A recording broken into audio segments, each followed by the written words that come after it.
বঙ্কিমচন্দ্র চট্টোপাধ্যায়কে অপমান করায় বারাসতে তৃণমূল ছাত্র পরিষদের কর্মসূচি। এদিন কয়েকশো তৃণমূল ছাত্র পরিষদ কর্মী মিছিল করে বারাসত জেলা শাসকের দপ্তরের পাশে পুরনো জেলা শাসকের দপ্তরের সামনে বঙ্কিমচন্দ্র চট্টোপাধ্যায়ের মূর্তির পাদদেশে সভা করেন। এদিনের এই সভাতে উপস্থিত ছিলেন শতাধিক তৃণমূল ছাত্র পরিষদ কর্মী ও বারাসতের সাংসদ ডক্টর কাকলি ঘোষ দস্তিদার। ঠিক কি বললেন তিনি শুনুন।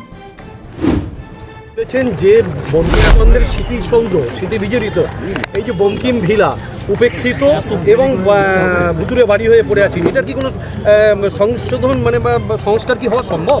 হ্যাঁ, নিশ্চয়ই আমরা তো চেষ্টা করছি করার জন্য। আমরা এই সার্ধশতবর্ষে নিশ্চয়ই দিদি মিমের বলেছে যে বিজেপির অঙ্গুলি হেলনে হুমায়ুন কবির এগুলো করছেন, আপনি কি বলবেন? মিমের উনি বলছেন উনি জানেন না, কিন্তু ওনারও একটা ভুল। উনি আবার হাউসের ভিতরে পার্লামেন্টের ভিতরে কাগজ তুলে বলেছেন যে বঙ্কিমচন্দ্র চট্টোপাধ্যায় তো বিএ পরীক্ষায় ফেল করেছিলেন। সবসময় পরীক্ষার ডিগ্রি দিয়ে একজন মানুষের শিক্ষাগত যোগ্যতা বোঝা যায় না। হ্যাঁ, কেন রবীন্দ্রনাথ কিন্তু কোনো ফর্মাল ডিগ্রি নেননি, উনি নিজেকে তৈরি করেছেন লেখাপড়া শিখে। প্রথমে যখন কেরি হাই স্কুলে ভর্তি হয়েছিলেন, তারপরে উনি একটার পর একটা গ্রন্থ রচনা করেছেন, নোবেল প্রাইজ পেয়েছেন এবং আমাদের পথপ্রদর্শক হয়ে গেছেন বিশ্বকবি। সুতরাং এই যে বলেছে যে ক্লাস 12 পাস করেননি না 11 কি এটা বলেছে উনি ওই ঋষি বঙ্কিমচন্দ্রের ব্যাপারে, এটা আমি সমর্থন করি না, আমি নিন্দা করছি।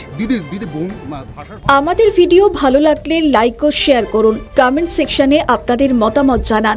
আরও ভিডিও পেতে আমাদের চ্যানেলটিকে সাবস্ক্রাইব করুন এবং প্রতি মুহূর্তে খবরের আপডেট পেতে প্রেস করুন বেল আইকন।